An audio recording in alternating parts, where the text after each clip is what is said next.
সব খবর, কম সময় সব খবর একসাথে আগামী 1 ঘন্টার মধ্যে সব ধরনের খবর আপনাদেরকে জানিয়ে দেবো এবং বরাবরের মতোই খবরটা যতখানি করে বলবো তাতে করে জেনে যেতে পারবেন আজ কোথায় কি হলো। দর্শক, নিয়মিত এই আয়োজনে নুসরাত বৃষ্টি আপনাদের সবাইকে স্বাগত জানাচ্ছি। নারায়ণগঞ্জের ফতুল্লায় মসজিদে বিস্ফোরণের ঘটনায় এক শিশু এবং মুয়াজ্জিন সহ 17 জন মারা গেছেন। বিকেলে শেখ হাসিনা জাতীয় বার্ন ইনস্টিটিউটের প্রধান সমন্বয়ক ডাক্তার সামন্তলাল সেন তথ্য জানিয়েছেন। বলেছেন, চিকিৎসাধীন বাকি 20 জনের কেউই শঙ্কামুক্ত নন। সামন্তলাল জানিয়েছেন, মর্মান্তিক এই দুর্ঘটনায় দুঃখ প্রকাশ করেছেন প্রধানমন্ত্রী শেখ হাসিনা। পাশাপাশি সবার জন্য সর্বোচ্চ সেবা নিশ্চিতের নির্দেশ দিয়েছেন তিনি। এই ঘটনা তদন্তে 5 সদস্যের কমিটি গঠন করেছেন নারায়ণগঞ্জের জেলা প্রশাসক। নিহতদের পরিবারকে 20 ও আহতদের জন্য 10,000 টাকা করে দেওয়ার ঘোষণা দিয়েছেন তিনি। গতকাল ঈশার নামাজের সময় নারায়ণগঞ্জে তল্লার বায়তুস সালাত মসজিদে এই বিস্ফোরণের ঘটনা ঘটে। সবারই ইনহেলেশন বার্ন আছে, শ্বাসনালী পড়ে গেছে, সুতরাং পার্সেন্টেজ কম হলেও এই শ্বাসনালী পড়ে যাওয়াটা খুবই দুঃখজনক এবং খুবই গুরুতর। অতএব আমরা আমাদের আপ্রাণ চেষ্টা করব, যেটা আপনি একদিকে শুনেছেন যে মাননীয় প্রধানমন্ত্রী আমাকে মেসেজ করতেন যে যত সর্বাত্মক চেষ্টা এদের জন্য করার। আমরা তদন্ত কমিটি দিয়েছি, আমাদের 5 সদস্য বিশিষ্ট তদন্ত কমিটি আমি করে দিয়েছি, তাদের কাজ শুরু হয়েছে। আর ইতিমধ্যে ফায়ার সার্ভিস আলাদা তাদের তদন্ত করছে। অপরাধজনিত মৃত্যু সেই মামলা হবে এবং যে বা যারাই এখানে দোষী হবে তাদেরকেই আমরা এই মামলা আইনে আওতায় নিয়ে আসবো। দর্শক, সহকর্মী রাব্বি সিদ্দিকীকে দেখতে পাচ্ছি, তিনি নারায়ণগঞ্জের ফতুল্লার বায়তুস সালাত জামে মসজিদেই আছেন। রাব্বি, শুনতে পাচ্ছেন আপনি আমাকে? নিহতদের বিষয়ে জানতে চাচ্ছিলাম, আসলে জানাজা এবং দাফন প্রস্তুতির যে খবর আছে সবশেষ সেটি জানাবেন।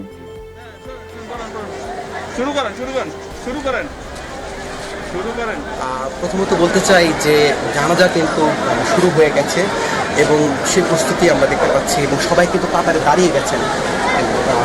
আপনি জানেন যে ঘটনার পর যারা বাসিন্দা তাদেরই পরিবারের কেউ না কেউ ক্ষতিগ্রস্ত হয়েছে এবং সেই পরিবারগুলোর কান্না আর্তনাদ, সেই সঙ্গে সবাই স্তম্ভিত হয়ে গেছে।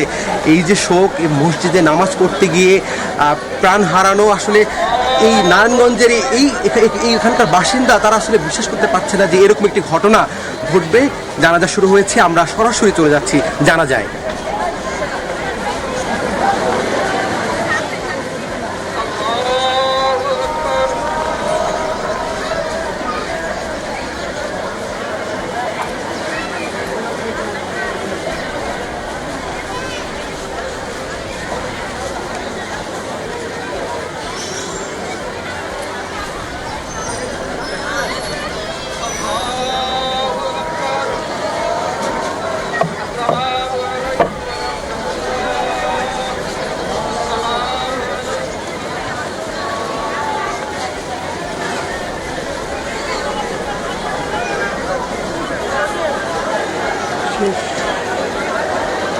জানাজা শেষ হয়েছে, সেই সঙ্গে বলতে চাই যে এখনও কিন্তু অধিকাংশ মরদেহ ঢাকা মেডিকেল কলেজ হাসপাতালের যে বার্ন ইনস্টিটিউট আছে সেই ইনস্টিটিউটে, এবং সেখান থেকে মরদেহগুলো এখনও সবগুলো মরদেহ আসেনি।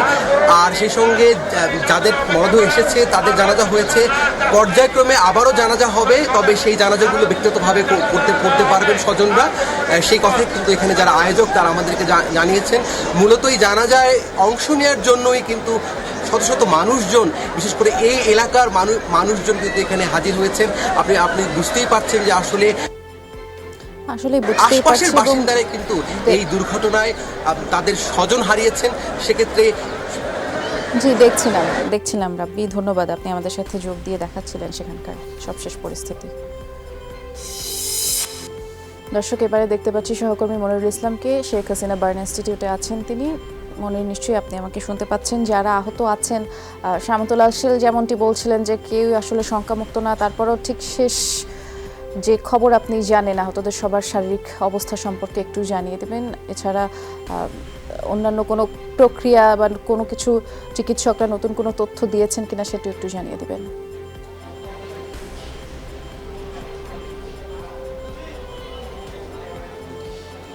বৃষ্টি, মোট 17 জনের মৃত্যুর খবর এখন পর্যন্ত শেখ হাসিনা বার্ন ইনস্টিটিউট থেকে নিশ্চিত করা হয়েছে। সবশেষ রাসেল নামে এক যুবক, যিনি 30 বছর বয়সে সে মারা গেছেন। একটু আগে নারায়ণগঞ্জ সদরের উপজেলা নির্বাহী কর্মকর্তা নাহিদা বারী তিনি জানিয়েছেন যে মোট এখন পর্যন্ত 16 জনের লাশ বা মরদেহ হস্তান্তর করা হয়েছে পরিবারের কাছে এবং সেই হস্তান্তর প্রক্রিয়াটি আমরা কিন্তু দেখেছি। তো হস্তান্তর প্রক্রিয়ার সাথে সাথে যেটি করেছে যে নগদ 20,000 করে টাকা দিয়েছে এই যারা স্বজন আছে তাদেরকে, এবং তাদেরকে আজকেই দাফনের জন্য যাদেরকে দূর দূরান্তে যাদের বাড়ি তাদেরকে আগে দেওয়া হয়েছে এবং পরবর্তীতে পর্যায়ক্রমে অন্যদের মরদেহ স্বজনদের কাছে বুঝে দেওয়া হয়েছে। স্বজনদের কারোর আসলে ইচ্ছা ছিল না ময়নাতদন্ত না করার, এই জন্যই ময়নাতদন্ত কারোরই হয়নি। আর যারা এখন এই যে 10-12 জন যারা ভর্তি আছেন সবার অবস্থায় আশঙ্কাজনক, এবং গতকালকে রাতেই আমরা সেই তথ্যটাই পেয়েছিলাম যে যারা এখানে এসেছিলেন সবার অবস্থায় আশঙ্কাজনক। সবাই সর্বনিম্ন যার পড়েছে তারই 30%, এবং তারও কিন্তু শ্বাসনালীতে সমস্যা হয়েছে এবং মানে শ্বাসনালী ক্ষতিগ্রস্ত হয়েছে। অর্থাৎ শ্বাসনালী যাদেরই ক্ষতিগ্রস্ত সবারই ক্ষতিগ্রস্ত হয়েছে এবং সবাই কিন্তু সংকটের মধ্যে আছে, এমন কথা চিকিৎসকরা এখন পর্যন্ত বলেছে।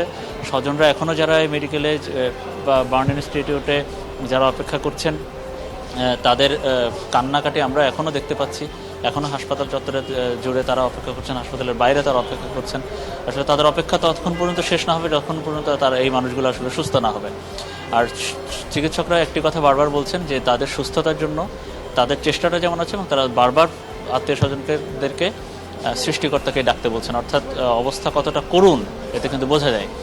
তো আমরা সেই স্বজনদের কাছে যেহেতু লাশ আস্তে আস্তে বাড়ছে এবং মরদেহগুলো হস্তান্তর হচ্ছে, এই জন্য হাসপাতাল চত্বরে স্বজনদের উপস্থিতি এখন কমছে।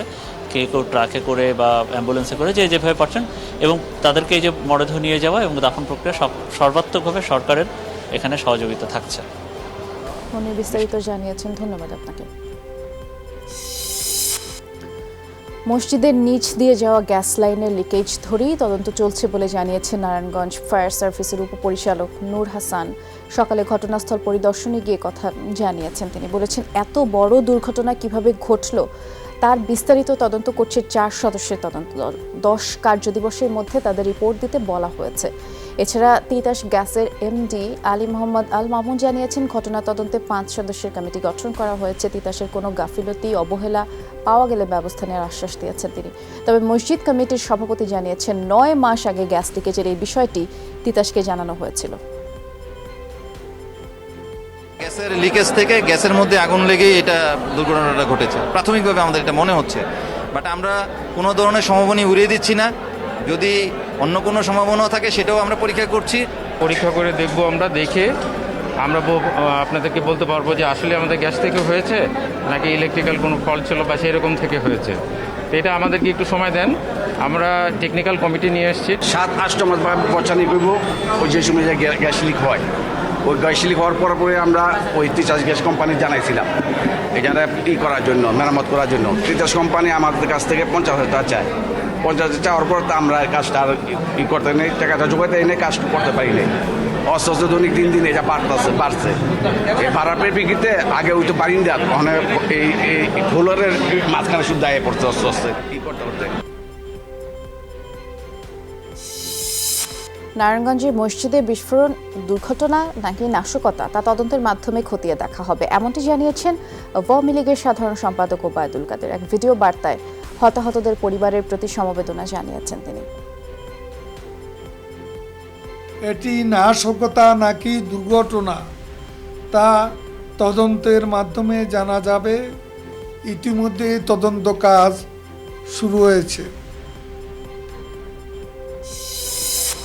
মসজিদে বিস্ফোরণের ঘটনা বিশেষজ্ঞদের দিয়ে তদন্তের দাবি জানিয়েছেন নারায়ণগঞ্জ 4 আসনের সংসদ সদস্য শামীম ওসমান। দুপুরে ঘটনাস্থল পরিদর্শনে গিয়ে তিনি বলেছেন নিছক দুর্ঘটনা নয়, ঘটনায় নাশকতারও গন্ধ পাওয়া যাচ্ছে। নর্মাল এক্সপার্টিস দিয়ে না, সর্বোচ্চ লেভেলের এক্সপার্টিস দিয়ে এই ঘটনার তদন্ত করা হোক, এটা আমার অনুরোধ এবং এটা আমার দাবি। কারণ এই ধরনের ঘটনার শিকার 16 জুন 2001-এ আমরা হয়েছিলাম। আমি বলছি না যে ওই ধরনের ঘটনা ঘটেছে। দিনাজপুরের ঘোড়াঘাটের ইউএনও ওয়াহিদা খানম দ্রুত সুস্থ হয়ে উঠবেন বলে আশা করছেন চিকিৎসকরা। সকালে নিউরোসায়েন্স হাসপাতালে তার স্বাস্থ্যের খোঁজ নিয়ে তথ্য জানিয়েছেন স্বাস্থ্য অধিদপ্তরের মহাপরিচালক ABM খুরশিদ আলম। এছাড়া নিউরোসায়েন্স হাসপাতালে নিউরোট্রমা বিভাগের প্রধান অধ্যাপক জাহেদ হোসেন জানিয়েছেন ওয়াহিদা খানমের মস্তিষ্কে রক্তক্ষরণ হয়নি, ট্রমা কাটানোর চেষ্টা করা হচ্ছে।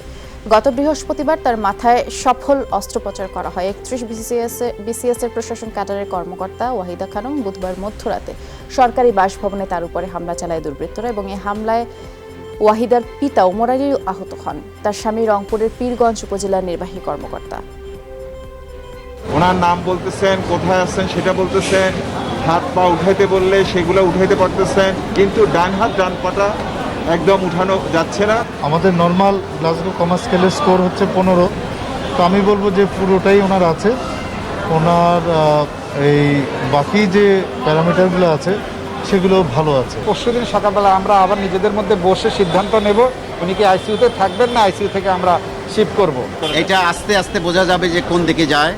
তবে যেহেতু বয়সটা কম আছে, অন্য কোনো কোমরবিডি নাই, আমরা আশাবাদী। যেভাবে হোক এটার একদম ফ্রি এবং ফেয়ার ট্রায়াল খুব কুইকলি করতে হবে এবং বেশ দু একজন ধরাও পড়ছে, আপনারা জানেন। রোববার দিন কথা বলে তারপর একটা প্রিসাইজ ডিসিশনে ইনশাল্লাহ আসা যাবে, দেখা যাক কি।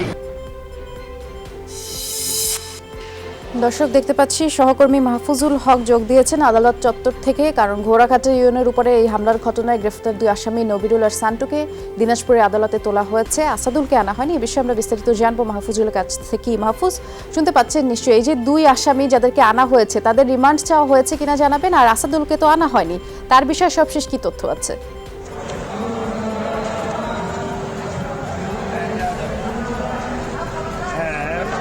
যেমনটি বললেন সেটি হচ্ছে যে আসাদুলকে আনা হয়নি। আসাদুলকে আজ ঘোড়াঘাট থানায় হস্তান্তর করা হয়েছে। আর দিনাজপুর আদালতে আনা হয়েছে শান্তু এবং নবিউলকে।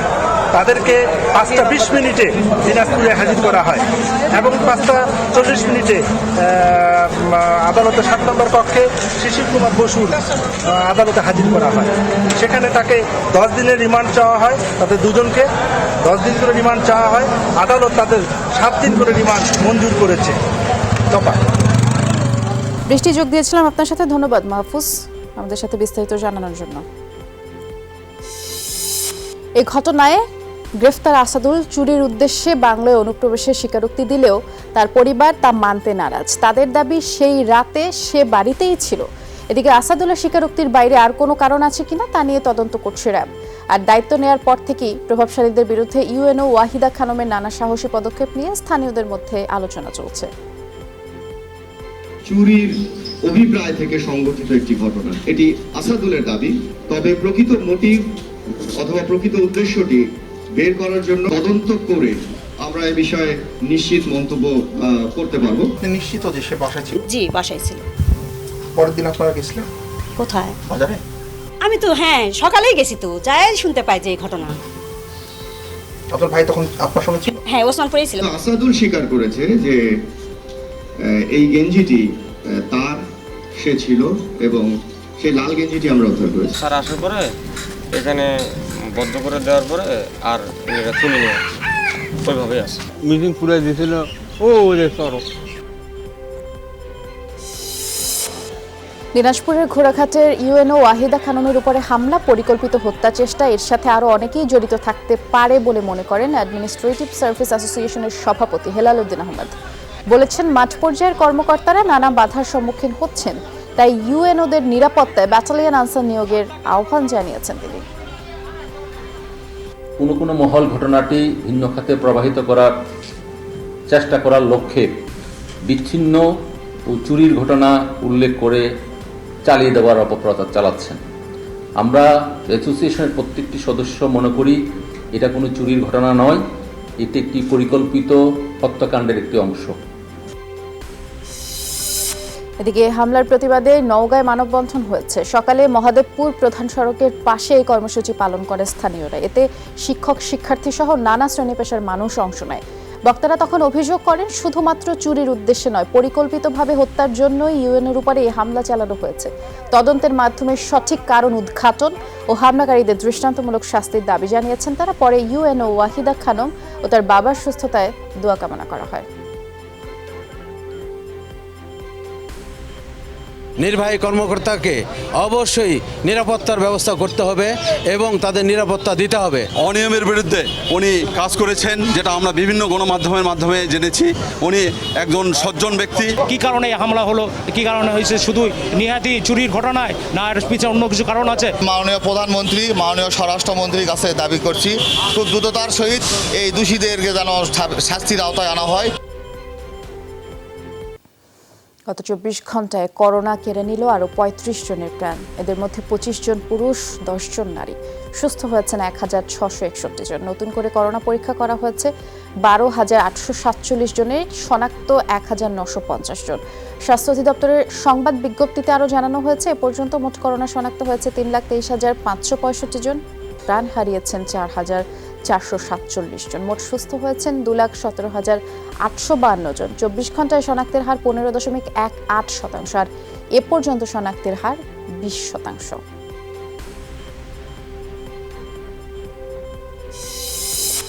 দেশের প্রধান আইন কর্মকর্তা attorney general Mahbubey Alam corona আক্রান্ত হয়ে রাজধানীর সম্মিলিত সামরিক হাসপাতাল সিএমএইচে ভর্তি। আইন মন্ত্রণালয় থেকে তথ্য নিশ্চিত করা হয়েছে। জানানো হয়েছে, সিএমএইচে চিকিৎসাধীন অ্যাটর্নি জেনারেল মাহবুবে আলম তার শারীরিক অবস্থা স্বাভাবিক রয়েছে। সেখানকার চিকিৎসকরা সার্বক্ষণিক তার চিকিৎসায় নিয়োজিত আছেন।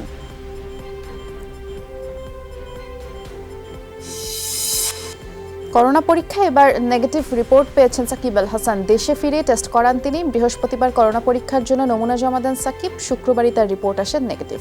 এর আগে মঙ্গলবার দেশে ফেরার আগে যুক্তরাষ্ট্রেও করোনা নেগেটিভ হয়েছিলেন তিনি। বর্তমানে আইসিসির 1 বছরের নিষেধাজ্ঞার মধ্যে থাকলে 29 অক্টোবর সেই সময় শেষ হচ্ছে। তাই আসন্ন শ্রীলঙ্কা সিরিজে তার ফেরার সম্ভাবনা প্রবল।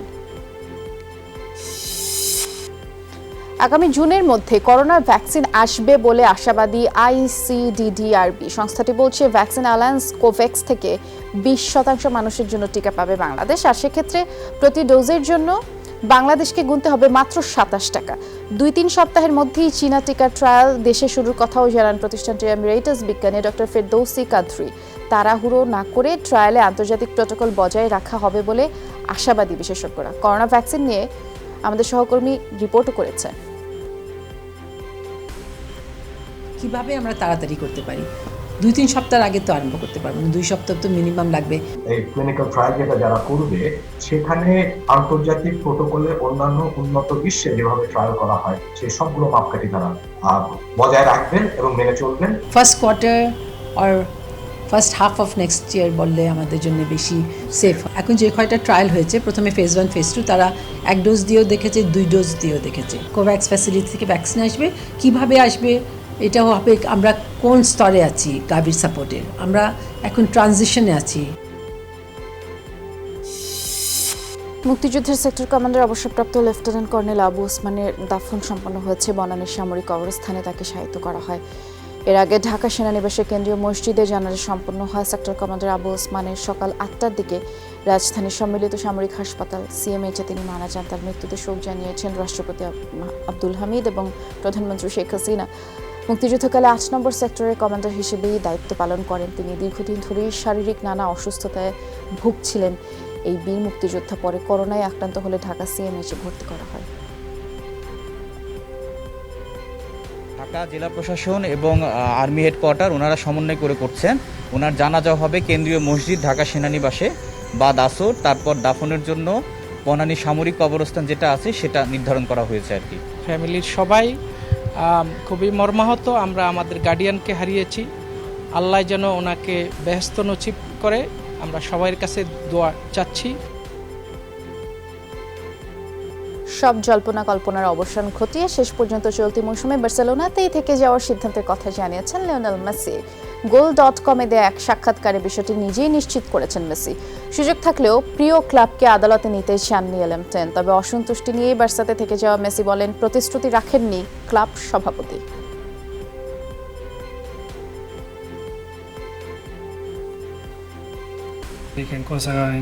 আমি বার্সেলোনাতে থাকছি। আমি কখনোই এই ব্যাপার নিয়ে কোর্টে যেতে চাইনি। এটাই যদি ক্লাব ছাড়ার একমাত্র উপায় হয়, তাহলে আমি থেকেই যাচ্ছি। কারণ এই ক্লাবকে আমি ভালোবাসি, আমি আমার দায়িত্ব পালন করব। অনুশীলনী ম্যাচে সব জায়গায় আমি বেশি ভুগেছি এবছর। প্রেসিডেন্ট আমাকে সবসময় বলে এসেছেন, মৌসুম শেষে আমি থাকবো না চলে যাব সেই সিদ্ধান্ত জানাতে পারবো। আমি কেন 10 জুনের আগে জানালাম না সেই প্রশ্ন ছুড়ে দিয়েছে। তাকে আমি আবারও বলছি, আমরা সব টুর্নামেন্টের মধ্যে ছিলাম আর ওটা ঠিক সময় ছিল না, কিন্তু শেষ পর্যন্ত তিনি আমাকে দেয়া কথা রাখেননি। সামগ্রিক পরিস্থিতি বিবেচনা করে পরিবেশ অনুকূলে এলেই শিক্ষা প্রতিষ্ঠান খুলে দেয়া হবে জানিয়েছেন আওয়ামী লীগ সাধারণ সম্পাদক ও সেতু মন্ত্রী ওবায়দুল কাদের। এ সময় সচেতনতা ও সতর্কতা বাড়ানোর উপরে গুরুত্বারোপ দিয়ে শিক্ষার্থী ও অভিভাবকদের ধৈর্য ধরার আহ্বান জানিয়েছেন তিনি। কবি কাজী নজরুল ইসলাম বিশ্ববিদ্যালয়ের শোক দিবসের আলোচনায় ভিডিও কনফারেন্সে অংশ নিয়ে আহ্বান জানিয়ে বলেছেন, জীবিকা নয়, জীবনের জন্যই শিক্ষা প্রয়োজন। এই বাস্তবতা শিক্ষার্থীদেরকে উপলব্ধি করতে হবে। আমরা জীবিকা নয়, আমরা জীবনের জন্য শিক্ষা চাই। এ বাস্তবতা শিক্ষার্থীদের উপলব্ধি করতে হবে। গ্র্যাজুয়েট বের হচ্ছে প্রতিটি শিক্ষাবর্ষে, কিন্তু কতজন মানবিক মানুষ আমরা পাচ্ছি?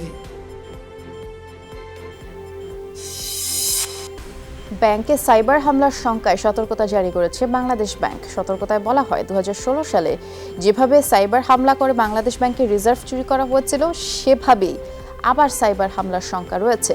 উত্তর কোরিয়ার একটি হ্যাকার গ্রুপ এই হামলা চালাতে পারে, ফলে অনেক ব্যাংক অনলাইন ব্যাংকিং সেবা সীমিত করেছে। কোনো ব্যাংক অন্য ব্যাংকের গ্রাহকদের এটিএম থেকে টাকা উত্তোলন করতে দিচ্ছে না। সরকারের বিভিন্ন গোয়েন্দা সংস্থা থেকেও এ ব্যাপারে নজরদারি করা হচ্ছে।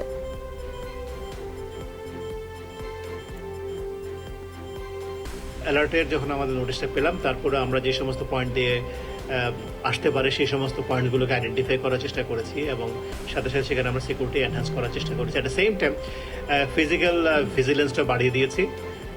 সো ট্রিগার সেটগুলো আমরা আবার নতুন করে ঠিক করেছি। তো সেইভাবে আমরা চেষ্টা করেছি আমাদের এখানে এটাকে যাতে করে অ্যাটাকাস্টও যাতে করে কোনো রকম ইম্প্যাক্ট না হয়। নাব্য সংকটে তৃতীয় দিনের মতো শিমুলিয়া কাঁঠালবাড়ি নৌরুটে ফেরি পারাপার বন্ধ রয়েছে। চরম ভোগান্তিতে যাত্রী এবং পরিবহন শ্রমিকরা। 2 ঘাটেই আটকা পড়ে আছে পণ্যবাহী ট্রাক। বিআইডব্লিউটিএ জানিয়েছে, বৃহস্পতিবার পদ্মা সেতুর চায়না চ্যানেলে ডুবোচরে আটকে যায় 3টি ফেরি। এরপর থেকে ওই চ্যানেলে ফেরি চলাচল বন্ধ করে দেয় কর্তৃপক্ষ। এদিকে পদ্মা সেতুর 25 নম্বর পিলারের কাছে ড্রেজার বসানো হলেও এখনও খনন কাজ শুরু হয়নি। লৌহজং টার্নিং এর মূল চ্যানেলে ড্রেজিং এর কাজ চলছে। গোমতী নদী দিয়ে প্রথমবারের মতো নৌপথে ভারতের ত্রিপুরায় পণ্য রপ্তানি কার্যক্রম শুরু হলো। দুপুরে পরীক্ষামূলকভাবে কুমিল্লা থেকে ত্রিপুরার সোনামুড়া যায় 10 টন সিমেন্ট। দাউদকান্দি থেকে গোমতী নদী দিয়ে তিতাস, মুরাদনগর, বুড়িচং, বিবির বাজার হয়ে ত্রিপুরা পৌঁছায় সিমেন্ট বোঝাই নৌযানটি। গোমতী নদীর বিবির বাজার অংশে বিআইডব্লিউটিএর চেয়ারম্যান কমান্ডার গোলাম সাদেক বেলুনুরি এই কার্যক্রম উদ্বোধন করেন। এ সময় ভারতীয় হাইকমিশনার রিভা গাঙ্গুলি দাস সাংবাদিকদের বলেছেন, আজ একটি ঐতিহাসিক দিন। সাধারণত দুদেশের মধ্যে ট্রাকে পণ্য আমদানি রপ্তানি করা হয়, এখন নৌপথ চালু হচ্ছে। ট্রাকে করেই বেশিরভাগ জিনিস বর্ডার ক্রস করে, তো পানি দিয়ে ক্রস করলে এটা এই তো কোভিডের মধ্যে তো স্বাস্থ্যের জন্য ভালোই, অনেক কম লোকের সাথে কন্ট্যাক্ট হয়, প্লাস এটা এনভায়রনমেন্টের জন্য ভালো, কস্ট এফেক্টিভ, আর এটাতে ব্যবসাও বাড়ে। পরমাণু শক্তি কমিশনের টেকনিক্যাল অফিসার আফরোজা পারভিনের ডান পায়ের অপারেশন কাল দুপুরে তথ্য জানিয়েছেন তার ছেলে আলামিন। তিনি জানিয়েছেন, চিকিৎসকরা বলেছেন ডান হাতের ক্ষত ভালো হয়ে যাওয়ার সম্ভাবনা আছে, তবে ডান পায়ের ক্ষত অংশটুকু কেটে ফেলে দিতে হবে। গতকাল সকাল 11:30টার দিকে বনানী 11 নম্বর সড়কে নরসিংদীগামী পিপি পরিবহনের একটি বাস চাপা দেয় আফরোজা পারভিনকে। ওনার ডান পাটা একদমই থেতলে গেছে। ডাক্তাররা বলছে এটা রাখা কখনোই পসিবল না। ওনাকে ইসিজি আরও কিছু টেস্ট দিয়েছেন, এগুলো করে তারপরে ওনারা আগামীকাল, আজকে ডিরেক্টর আসছিলেন, এসে উনি বললেন যে দুপুর 12টার সময় ওনারা অপারেশন করবে। বাসের চালক এবং হেল্পার ওনারা পলাতক আছেন, তবে পুলিশ আমাদেরকে আশ্বস্ত করেছেন যে ওনাদেরকে ধরার জন্য ওরা সর্বাত্মক চেষ্টা করছে। ভাসানচর আবাসিক প্রকল্প পরিদর্শনের উদ্দেশ্যে রওনা দিয়েছে রোহিঙ্গাদের একটি প্রতিনিধি দল। বিষয়টি কক্সবাজার শরণার্থী ত্রাণ ও প্রত্যাবাসন কমিশনার মাহবুবুল আলম তালুকদার নিশ্চিত করেছেন। সকালে উখিয়ার কুতুপালং ট্রানজিট ক্যাম্প থেকে তারা রওনা দেন। দলটিতে অংশ নিয়েছে বিভিন্ন রোহিঙ্গা ক্যাম্পের হেড মাঝি ও মসজিদের ইমাম। আগামী 3 দিন আবাসন প্রকল্পটি ঘুরে দেখবেন তারা। পরিদর্শন শেষে 8 সেপ্টেম্বর উখিয়া ক্যাম্পে ফিরে যাবার কথা রয়েছে। করোনা ভাইরাসে 24 ঘন্টায় আরও 5,500 মানুষের মৃত্যু হয়েছে, ফলে বিশ্বজুড়ে মৃতের সংখ্যা 8,78,000 ছাড়িয়েছে। আক্রান্ত 2,76,00,000 বেশি মানুষ। দিনের সবচেয়ে বেশি মৃত্যু দেখেছে ভারত। দেশটিতে এখন পর্যন্ত মোট মৃতের সংখ্যা প্রায় 70,000। 1,000 মৃত্যুতে দিনের দ্বিতীয় সর্বোচ্চ মৃত্যু যুক্তরাষ্ট্রে। দেশটিতে মোট প্রাণহানি 1,92,000-এর মতো, তার থেকেও বেশি। অন্যদিকে লাতিন আমেরিকার দেশ ব্রাজিলে নতুন করে 850 মানুষের মৃত্যু হয়েছে। এই দেশটিতে মৃতের সংখ্যা 1,25,000 ছাড়িয়ে গেছে। মেক্সিকোতে প্রাণহানি 66,000 ছাড়িয়েছে। করোনা ভাইরাসে দীর্ঘ 4 মাস পর আবারও প্রাণহানি হলো নিউজিল্যান্ডে। করোনা মোকাবেলায় অন্যতম সফল দেশটি শনিবার একজনের মৃত্যুর খবর জানায়। সবশেষ মে মাসে নিউজিল্যান্ডে করোনায় কারো মৃত্যু হয়েছিল। স্বাস্থ্য মন্ত্রণালয় জানায় মারা যাওয়া ব্যক্তির বয়স 50-এর বেশি। অকল্যান্ডের হাসপাতালে চিকিৎসাধীন ছিলেন তিনি। শুরু থেকেই শক্ত ব্যবস্থা নিয়ে নিউজিল্যান্ডে শনাক্ত আক্রান্তের সংখ্যা অনেকটাই কম। এখন পর্যন্ত দেশটিতে মৃত্যু হয়েছে মাত্র 22 জনের। নভেম্বরের শুরুতে করোনার টিকা কর্মসূচি প্রস্তুতি নিয়ে বিতর্কের ঝড় যুক্তরাষ্ট্রে। ট্রায়াল শেষের আগেই ভ্যাকসিন প্রয়োগের তৎপরতায় উদ্বেগ জানিয়েছে মার্কিন চিকিৎসকরা। তাড়াহুড়োর পরিণাম ভালো হবে না বলে সতর্ক করেছেন তারা। শতভাগ নিরাপত্তা আর কার্যকারিতা প্রমাণের আগে টিকা নিয়ে কোনো পদক্ষেপ না নেওয়ার পরামর্শ WHO-র। 2021 সালের প্রথমার্ধে বিশ্বব্যাপী ভ্যাকসিনেশনের সম্ভাবনা নেই বলে জানিয়েছে এই সংস্থাটি। টিকা বন্টনের প্রাথমিক প্রস্তুতি নেওয়া যৌক্তিক, তবে নভেম্বরের শুরুতেই ভ্যাকসিনের নিরাপত্তা আর কার্যকারিতা শতভাগ নিশ্চিত হওয়া সম্ভব নয়। এখনও সব বয়সের কিংবা গোষ্ঠীর যথেষ্ট সংখ্যক মানুষের উপর পরীক্ষা হয়নি। কোনো একটি ধাপও পুরোপুরি সম্পূর্ণ না হলে পরবর্তী সিদ্ধান্ত নেওয়া যাবে না, কারণ এখানে ভুলের কোনো সুযোগই নেই। বাস্তবতা বিবেচনায় আগামী বছর মাঝামাঝির আগে বড় পরিসরে ভ্যাকসিনেশনের কোনো সম্ভাবনা দেখছি না। ফেজ 3 ট্রায়ালে অবশ্যই যথেষ্ট সময় নেওয়া উচিত। টিকা কতটুকু নিরাপদ কিংবা কার্যকর অত্যন্ত সাবধানতার সাথে তা পর্যবেক্ষণ করতে হবে। জনপ্রিয় ব্রিটিশ অভিনেতা রবার্ট প্যাটিনসন করোনা ভাইরাসে আক্রান্ত হয়েছেন। ইদানিং তিনি দ্য ব্যাটম্যান সিনেমার শুটিং নিয়ে ব্যস্ত ছিলেন। তার অসুস্থতার কারণে সিনেমাটির নির্মাণ কাজ থমকে আছে। ওয়ার্নার ব্রোস জানায় তাদের টিমের একজন করোনা পজিটিভ হয়, সিনেমার শুটিং স্থগিত করা হয়েছে। তারা প্যাটিনসনের নাম উল্লেখ না করলেও পরে তারা এই খবর নিশ্চিত করেছে। স্বাস্থ্যবিধি মেনে প্যাটিনসন এখন আইসোলেশনে আছেন। মার্চ মাসের মাঝামাঝি করোনা মহামারী ছড়িয়ে পড়লে প্রথম ধাক্কায় থমকে গিয়েছিল দ্য ব্যাটম্যান নির্মাণের কাজ। চট্টগ্রামের সাতকানিয়ায় আব্দুল কাদের ফাউন্ডেশন আয়োজিত ফুটবল টুর্নামেন্টে চ্যাম্পিয়ন হয়েছে আলোকিত বরুমছড়া একাদশ। প্রতিদ্বন্দ্বিতাপূর্ণ ফাইনাল ম্যাচে পেনাল্টিতে ফ্রেন্ডশিপ একাদশকে হারিয়ে শিরোপা জয় করে দলটি। বিপুল সংখ্যক দর্শক ফাইনাল ম্যাচ উপভোগ করেন। ম্যাচ শেষে চ্যাম্পিয়ন ও রানার্স আপ দলের মধ্যে ট্রফি বিতরণ করেন চট্টগ্রাম জেলা পরিষদ সদস্য জসিমউদ্দিন। খাগড়াছড়িতে ক্রীড়া সংগঠক খেলোয়াড়দের মাঝে আর্থিক অনুদান ও খাদ্যশস্য বিতরণ করা হয়েছে। খাগড়াছড়ি পৌরসভার আয়োজনে এবং জেলা ক্রীড়া সংস্থার সহযোগিতায় সকালে এই কার্যক্রম চলে, যাতে সবাইকে স্বাস্থ্যবিধি মেনে চলার আহ্বান জানায় পৌর মেয়র। বলেন, যে কোনো পরিস্থিতি খেলোয়াড়দের মনোবল চাঙ্গা রাখতে হবে এবং চলমান সংকটে ক্রীড়াঙ্গন বেশ ক্ষতিগ্রস্ত হচ্ছে উল্লেখ করে নিয়মিত চর্চার মাধ্যমে পুরোদমে মাঠে ফেরার প্রস্তুতি গ্রহণ করার পরামর্শ তার।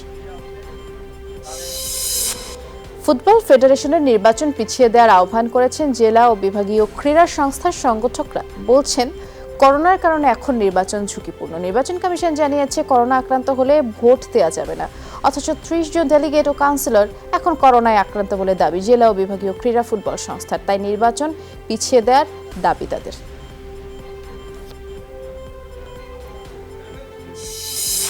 শেষ মুহূর্তে আইপিএল খেলার প্রস্তাব পেলেও আইপিএল খেলা হচ্ছে না বাংলাদেশি পেসার মুস্তাফিজুর রহমানের। অক্টোবরে শ্রীলঙ্কা সফরের কথা বিবেচনা করে মুস্তাফিজকে ছাড়পত্র দেয়নি বিসিবি। আইপিএল নিলামে দল না পেলেও শেষ মুহূর্তে মুস্তাফিজের সার্ভিস পেতে চেয়েছিল তার সাবেক দল মুম্বাই ইন্ডিয়ান্স ও কলকাতা নাইট রাইডার্স। মুম্বাইয়ের লসিত মালিঙ্গা বাবার অসুস্থতার কারণে নাম প্রত্যাহার করে নেয় ফিজকে চেয়েছিল রোহিত শর্মার দল।